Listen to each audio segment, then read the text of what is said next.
Hello friends, welcome back to our channel English. Learn with fun. How is the weather like today friends? మా దగ్గర అయితే వర్షాలు చాలా పడుతున్నాయి. మేము బజార్కి వెళ్దాం అనుకున్నాము, బట్ సడన్గా వర్షం పడుతూ ఉంది.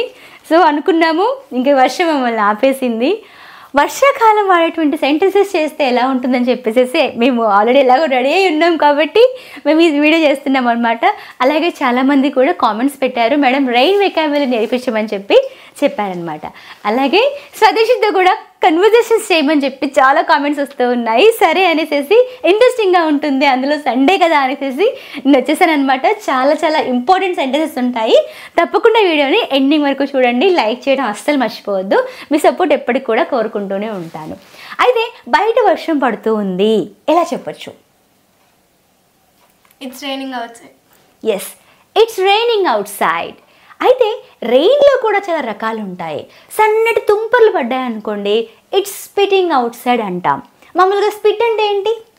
డోంట్ స్పిట్ అవుట్ సైడ్, లేదంటే స్పిట్ అంటే ఉమ్ము కదా. మనం సహజంగా మాట్లాడినప్పుడు ఒక్కోసారి తుంపర్లు పడుతూ ఉంటాయి లైట్గా, అలా తుంపర్లు పడితే స్పిట్టింగ్ అంటాం. స్పిట్టింగ్ అంటే సన్నటి తుంపర్లు అనమాట. అంటే చాలా అయింది కదా, it has been a long time since she acted in our videos. అందుకే తనకు ఒక ఫీల్ ఉందనమాట. అలాగేం ఫీల్ అవ్వకు, they are all our friends, they can understand your levels. వాళ్ళకి అన్నీ తెలుసు, నువ్వు చాలా టాలెంటెడ్ అనే విషయం కూడా వాళ్ళకి బాగా తెలుసు, అన్నీ తెలుసు వాళ్ళకి. సో కంగారేం లేదు, నువ్వు ఫ్రీగా ఉండు. So it's spitting out side మనం నేర్చుకున్నాము. మరి రైనింగ్ ఎప్పుడు అంటాము అంటే, మామూలుగా వర్షం పడితే దాన్ని రైనింగ్ అనే అంటూ ఉంటాము.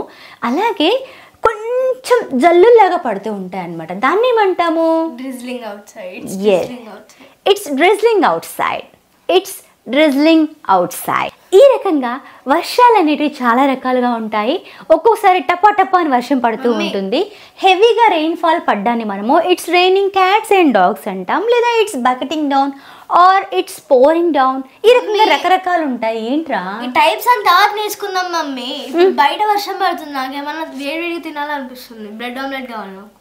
దాన్ని ఇంగ్లీష్లో ఎలా అడగొచ్చు? It's drizzling outside. K for some sizzling bread omelette. It's drizzling out side. బయట వర్షం పడుతూ ఉంది. Care for some sizzling bread omelette. Sizzling bread omelette. వేడి వేడిగా బ్రెడ్ ఆమ్లెట్ కావాలి అని చెప్పి తను అంటూ ఉంది. అంటే తింటే ఎలా ఉంటుంది, బయట వర్షం పడుతుంది కదా అని చెప్పేటువంటి కండిషన్ అనమాట. అలాగే నాకైతే వేడివేడిగా కాఫీ కావాలనిపిస్తూ ఉంది, బయట వర్షం పడుతూ ఉంది, ఎలా చెప్పొచ్చు? K for some piping hot coffee. Care for some piping hot coffee. ఇక్కడ హాట్ అక్కర్లేదు, care for some piping tea ఇలా కూడా సరిపోతుంది. Or care for some piping coffee ఇలా అయినా సరిపోతుంది. సో ఈ రకంగా మీరు పకోడీలు తింటే ఎలా ఉంటుంది, బయట వర్షం పడుతుంది, దీన్ని మీరు కామెంట్ సెక్షన్లో ఉంచండి. బయట వర్షం పడుతుంది, పకోడీలు తింటే ఎలా ఉంటుంది, కేర్ ఫర్ సమ్ ఉపయోగించి ఒక సెంటెన్స్ మీరు కామెంట్ సెక్షన్లో ఉంచండి. కొంతమందికి ఫుడ్ చూడగానే నోట్లో నీళ్ళు వస్తూ ఉంటాయి, ఊరిలు ఊరుతూ ఉంటాయి, లాలజలం ఊరుతూ ఉంటుంది. కొంతమందికి అయితే రెయిన్ చూడగానే పకోడీలు గుర్తొస్తాయి, టీ గుర్తొస్తుంది, అన్నీ గుర్తొస్తూ ఉంటాయి. అయితే దీన్ని మనం ఇంగ్లీష్లో ఎలా చెప్పాలి? People drool at the sight of food, but you start drooling at the sight of rain. వర్షం చూడగానే నీకు అని అంటూ ఉంది, ఎందుకు అలాగా? My taste buds start craving for steaming hot fritters in this pleasant weather. నా టేస్ట్ బడ్స్ ఏవైతే ఉన్నాయో ఇంకా కావాలని కోరుకుంటున్నాయి అన్నమాట. దాని మీనింగ్ ఏంటి స్వదేశీ? My taste buds start craving for steaming hot fritters in this pleasant weather. అంటే వేడివేడి పకోడీలు తినాలని నాకు అనిపిస్తూ ఉంది అని చెప్పేసి, అంటే తినాలనిపించడం, కోరిక అనమాట. ఏదైతే తినేటప్పుడు మనకు ఆ ఫీలింగ్ అంటూ ఉంటుంది, ఆ ఫీలింగ్ని మనము క్రేవింగ్ అని అంటూ ఉంటాం. కొంతమందికి వర్షం అంటే చాలా ఇష్టం అనమాట. అలా వర్షం అంటే ఇష్టం ఉన్న వాళ్ళని ఏమంటాము? ప్లూవియోఫైల్. ఏమంటాము? ప్లూవియోఫైల్. అలాగే వర్షం రాగానే ఒక మంచి వాసన వస్తుంది, ఆ వాసనను ఏమంటాము? పెట్రికర్. ఏమంటాము? పెట్రికర్. అయితే వర్షం పడగానే కొంతమంది ఇంట్లో దాక్కుంటారు, అలాగే కొంతమంది బయటికి వెళ్ళిపోయి హ్యాపీగా తడుస్తూ ఉంటారు, నా అలాంటి వాళ్ళు. సో అలాంటి వాళ్ళు ఎలా చెప్పచ్చు? ఇప్పుడు ఈమెకేమో పకోడీలు తినాలనిపించింది, లేదా బ్రెడ్ ఆమ్లెట్ తినాలనిపించింది. నాకైతే I feel like getting drenched in the rain. వర్షంలో తడాలని నాకు అనిపిస్తూ ఉంది. వర్షం అసలు నచ్చదు. ఓకే, వర్షం నాకు నచ్చదు, నాకు నచ్చుతుంది. సో ఏదేమైనా సరే I feel like getting drenched in the rain. నాకైతే వర్షం తడవాలని నాకు అనిపిస్తూ ఉంటుంది. ఆ వర్షంలో వచ్చిన తర్వాత షేడ్ డాక్టర్ దగ్గరికి వెళ్తావు. మరి దాన్ని ఇంగ్లీష్లో ఎలా చెప్పొచ్చమ్మా? After getting drenched you head straight to the doctor. After getting drenched you head straight to the doctor. వర్షంలో తడిస్తే ఇంకా ఎక్కడికి వెళ్ళాలి? స్ట్రైట్గా డాక్టర్కి. డాక్టర్ ఇది ఇది ఇవన్నీ వచ్చేస్తాయి. సో వర్షంలో తడిస్తే ఇవన్నీ వస్తాయి. ఎలా చెప్పొచ్చు ఇంగ్లీష్లో? If you get drenched in rain you get fever, cold and cough. You get బదులు యూ క్యాచ్ అనాలి. You catch a cold, also you catch a cold, cough and fever. ఇవన్నీ కూడా వస్తూ ఉంటాయి. సో ఈ రకంగా వర్షంలో తడవడం వల్ల మనకి ఇవన్నీ కూడా వస్తూ ఉంటాయి. సరే, ఇంకా వర్షంలో తడుస్తాం మనము. నువ్వు బయటికి వెళ్ళేటప్పుడు రెయిన్ కోట్ వేసుకొని వెళ్ళు. ఎలా చెప్పొచ్చు? Take a raincoat with you or else you may get drenched. Raincoat తీసుకొని వెళ్ళు, లేదా గొడుగు తీసుకొని వెళ్ళు, లేదంటే నువ్వు తడిచిపోతావు. మళ్ళీ చెప్పు. Take an umbrella or raincoat with you or else you may get drenched. Or else you may get drenched. Drenched అంటే అర్థం ఏంటంటే తడిచి ముద్దైపోవడం అనమాట, గెటింగ్ వెట్ అనమాట. సో ఈ రకంగా మనం సెంటెన్సెస్ని చూసాము. ఇంకా చాలా సెంటెన్సెస్ ఉన్నాయి. Please stay tune until hour class ends. రోజంతా వర్షం పడుతూ ఉందండి. నేలంతా కూడా బాగా ముద్దలాగా నానిపోయిందండి. మేము ఎలాగో బయటకు వెళ్ళలేదు, కనీసం వాకింగ్ కన్నా వెళ్దామని అనుకుంటున్నాము. బట్ దీన్ని ఇంగ్లీష్లో చెప్పాలి. It has been raining all day. The ground is soaked. I hope it stops raining. I hope it stops raining. అంటే వర్షం పడడం ఆగిపోతుందని నేను కోరుకుంటున్నా. వర్షం పడడం ఆగిపోతుందని నేను కోరుకుంటూ ఉన్నాను అనమాట. సో ఈ రకంగా మనం సెంటెన్సెస్ చూస్తున్నాము. వర్షం తగ్గిపోయిందమ్మా ఎలా చెప్పొచ్చు మనం ఇంగ్లీష్లో? వర్షం తగ్గింది ఎలా చెప్పొచ్చు? Oh, it stopped raining. Oh, it stopped raining. ఇది తగ్గిపోయింది. So let's go for a walk. వాకింగ్కి వెళ్దాం పదా. ఫర్ అ వాక్ అనాలి. ఓకేనా? ఎప్పుడైనా సరే ఫర్ అ వాక్ అని అనాలి. అలాగే మీరు లంచ్లోకి ఏం వండుకున్నారు, లేదా బ్రేక్ఫాస్ట్లోకి ఏం వండుకున్నారు, లేదా డిన్నర్లోకి ఏం వండుకున్నారు అని అన్నప్పుడు, లేదా ఏం తిన్నారు అన్నప్పుడు మనం ఏం వాడతాం sentence? What did you eat for breakfast? In breakfast వాడకూడదు. What did you eat for breakfast? For breakfast, for lunch, for snacks. For snacks or for dinner. ఈ రకంగా మనం సెంటెన్సెస్ని ఫ్రేమ్ చేయాలి. ఫర్ని మనము వాడాలి. ఫ్రెండ్స్, మేము వాకింగ్కి వెళ్తున్నాము. వాకింగ్కి వెళ్ళబోయే ముందు మనం కొన్ని విషయాలు గుర్తుంచుకోవాలి. ఎందుకంటే ఇది ఒక రైనీ సీజన్ కాబట్టి. సో మనం రైనీ సీజన్ కాబట్టి మనము వర్షం పడేలాగా ఉంది, మరి అంబ్రెల్లా మర్చిపోవద్దు మమ్మీ అని చెప్పి తను చెప్పాలి. ఎలా చెప్పొచ్చు చూద్దాం. It is supposed to rain. Don't forget to bring your umbrella. It is supposed to rain. వర్షం పడేలాగా ఉంది. As it is a rainy season, it may rain. వర్షం పడవచ్చు. ఆర్ పడేలాగా అనిపిస్తుంది అనుకోండి. అప్పుడు ఏం చెప్పొచ్చు? It is supposed to rain. What am I supposed to say? నేనేం చెప్పాలి? మరి ఆమె ఏం చెయ్యాలి అని అడగాలి. ఎలా చెప్పొచ్చు? What is she supposed అంటే what is she supposed to do? ఆమె ఏం చెయ్యాలి? ఓకేనా? ఈ రకంగా మీరు ఒక సెంటెన్స్ చెప్పండి. వాళ్ళు ఏం చెయ్యాలి? What are they supposed to do? Yeah, what are they supposed to do. మీరు కూడా ఈ సెంటెన్స్ ఉపయోగించి ఒక సెంటెన్స్ని వాడండి. ఓకేనా? Mom, it's just spitting. Don't bring your umbrella. We may get drenched. No, we won't. Okay, బయట వర్షం పడేలాగా ఏం లేదు. It's just spitting outside. అది జస్ట్ చినుకులు పడుతున్నాయి, మనం ఏం తడవకపోవచ్చు అని తను అంటుందన్నమాట. So we may not get drenched. మనకు వర్షం పడకపోవచ్చు, మనం తడవకపోవచ్చు అని నేను అంటూ ఉన్నాను. గుర్తుంచుకోండి, we may not get drenched. Get వస్తే V3 రావాలి. ఇది మీరు మర్చిపోవద్దు. ఓకేనా? మమ్మీ, ఇప్పుడు వర్షం ఎక్కువగా పడుతుంది అంటే ఎలా చెప్పాలి? వర్షము ఎక్కువగా పడుతుంది అంటే ఎలా చెప్పాలి? It's raining in sheets, or it's raining heavily, or it's pouring, it's bucketing, it's raining cats and dogs. ఇలా కూడా చెప్పొచ్చు. ఇవన్నీ కూడా మనము బాగా వర్షం పడుతుంది, ఎక్కువగా హెవీగా కుండపోతగా వర్షం పడుతుంది అన్నప్పుడు ఇట్స్ రైనింగ్ ఇన్ షీట్స్ అనొచ్చు. It's raining heavily, or it's pouring, or it's bucketing, or it's raining cats and dogs. ఇలా కూడా చెప్పొచ్చు. పిడుగులు, it's lightning outside. Lightning means మెరుపులు వస్తూ ఉంటాయి అన్నమాట. థండర్ అంటే అది ఉరుములు, డబడబా సౌండ్ వస్తుందా అది. ఉరుములు వేరు, మెరుపులు వేరు. ఉరుములు అంటే లైటనింగ్, థండరింగ్ అంటే ఏంటి? సౌండ్ వస్తే మనకు థండరింగ్ అంటూ ఉంటాం.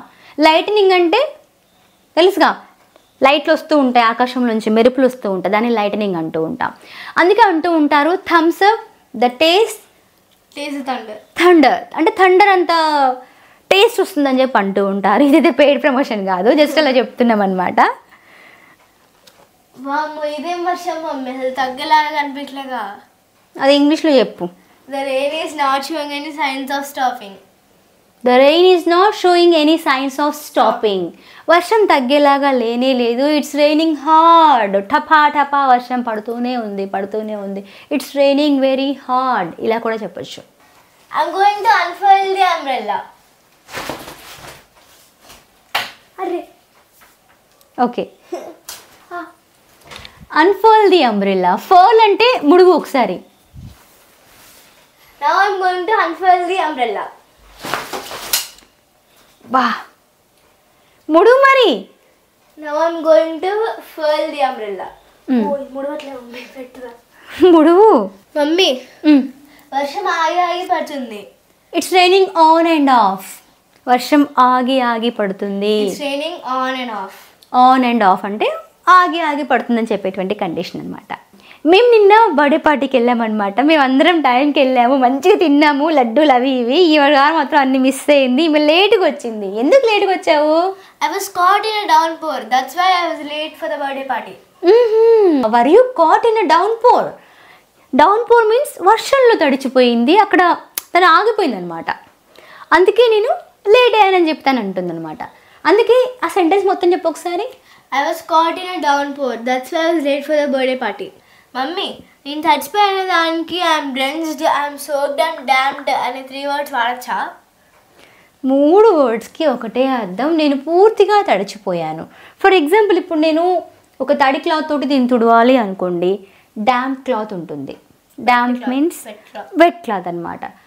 అదే నేను తడిచాను అనుకోండి, ఐఆమ్ డాంప్డ్, నేను తడిచాను.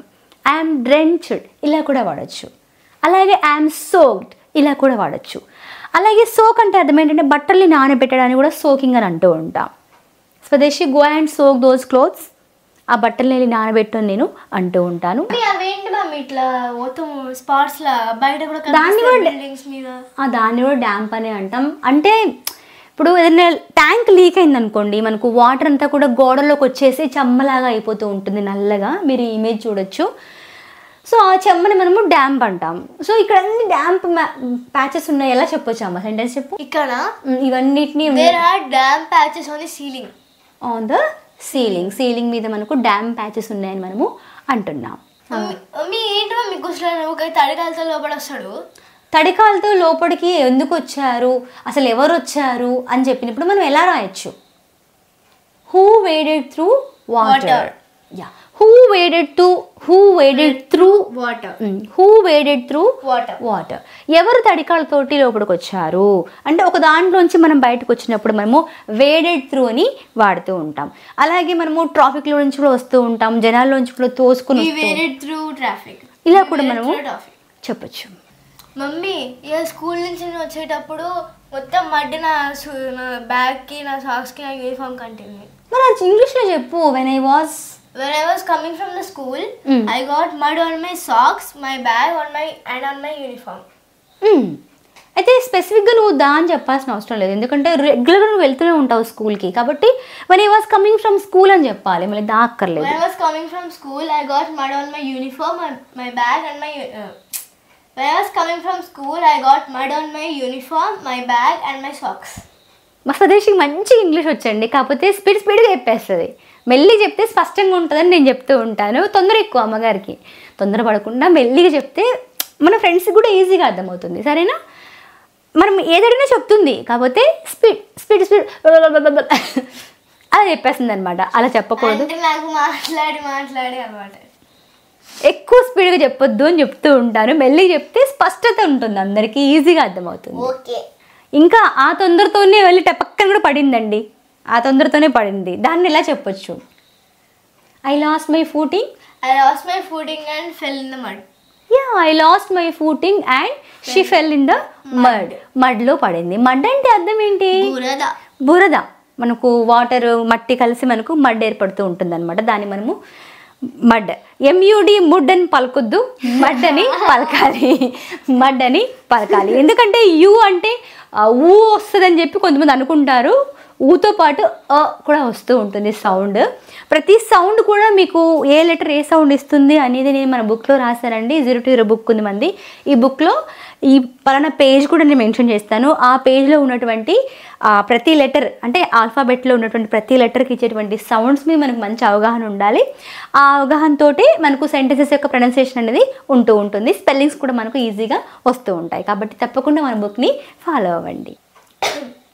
Mom, I think I got a cold from getting drenched in the rain. అమ్మ వర్షాలు తడడం వల్ల నాకు జలుబైందేమో అని తను అంటుంది అనమాట. I think I got a cold from getting drenched in the rain. వర్షాలు తడడం వల్ల నాకు జలుబైందేమో అని అంటున్నాను. అయితే జలుబు వచ్చేసింది ఎలా చెప్పొచ్చు? I have got a cold. I have got a cold. నాకు వర్షం. నీకు వర్షంలో తడడం వల్ల వర్షంలో నీకు జలుబు రావచ్చు అన్నప్పుడు you may catch a cold. If you get drenched, you may catch a cold. ఈ రకంగా మనం సెంటెన్సెస్ని రాయొచ్చు.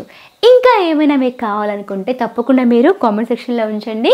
మీకు కావాల్సిన వీడియోని నేను తప్పకుండా చేస్తాను. అలాగే మన దగ్గర ఉన్నటువంటి కోర్సులో కూడా మీరు జాయిన్ అవ్వచ్చు. ఈ నెంబర్కి మీరు వాట్సాప్లో హాయ్ చేయండి. అలాగే మన 0 to 0 బుక్ని కూడా ఫాలో అవ్వండి. బుక్ని బేస్ చేసుకుని కూడా ఇప్పటి వరకు 25 వీడియోస్ అయ్యాయి. పేజ్ నెంబర్ 100 దాకా వచ్చేసాము. ఇంకా రిమైనింగ్ 150 పేజ్ అలా ఉందన్నమాట. తప్పకుండా వీడియోస్ అన్నీ కూడా కంప్లీట్ చేస్తాను. Stay tune to tube English channel. Friends, మీకు ఈ వీడియో నచ్చినట్లయితే లైక్ చేయండి, మీ ఫ్రెండ్స్కి మీ ఫ్యామిలీ మెంబర్స్కి షేర్ చేయండి. అలాగే ఇంకెవరైతే మా ఛానల్ సబ్స్క్రైబ్ చేసుకోలేదో ఖచ్చితంగా సబ్స్క్రైబ్ చేసి దాని పక్కన బెల్ ఐకాన్ని కూడా క్లిక్ చేయండి. Thank you so much for watching friends. Bye bye.